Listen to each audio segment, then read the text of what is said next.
was emphasized in letter C. If you acquire that virtue of temperance and not indulging in something that's pleasurable but has disastrous consequences, again, there would be healthier parents, healthier mothers, and fewer dead babies.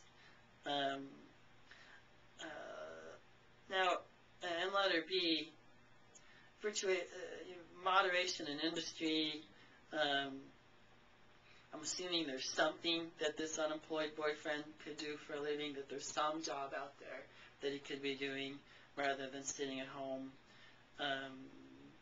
Again, I know this is controversial, but the whole issue of having children out of wedlock seems to have some connection to infant mortality. So when I'm asking what would be the result in terms of how would this affect liberty, of course I'm thinking mostly on it would increase liberty in the sense of having a large area of personal responsibility without help from government. But as you can see from letter D, also it affects other parts of liberty also. So if you have somebody who is indulging in lots of drugs and alcohol and ends up having to stay in detox centers or in hospitals, then this is very, very expensive for society. You can see in the state of New York, there's a cost of about $100,000 a person to all the other folks in New York who are acting responsibly.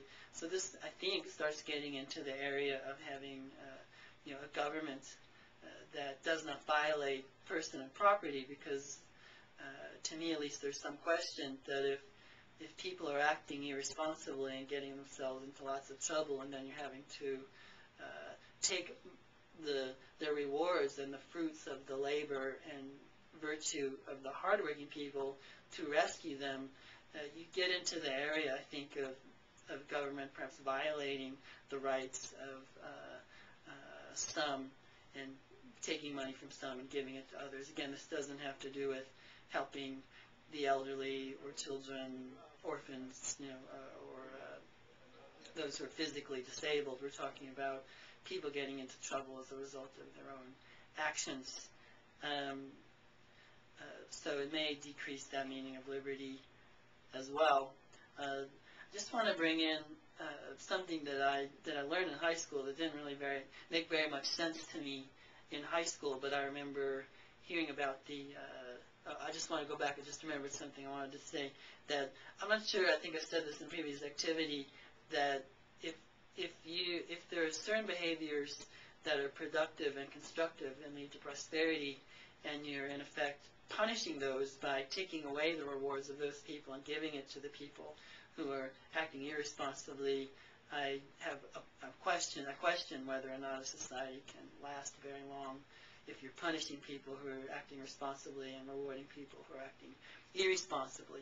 But back to what I learned in high school, I was taught in an English class that there was something called the 7 deadly sins, and we were taught the way to remember that using the abbreviations, and the word was prelgas. So the 7 deadly sins, as my English teacher taught us, were pride, wrath, envy, lust, gluttony, avarice, sloth. Now, nobody really explained why they were called the 7 deadly sins. I even remember reading an art history book that said they were called the 7 deadly sins because they ended you up in hell. This is not correct.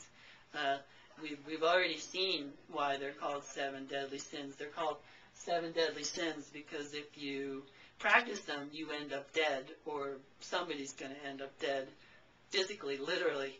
So, we've looked at the way that gluttony leads to the death of babies, and I'll just put this for your consideration, the way that these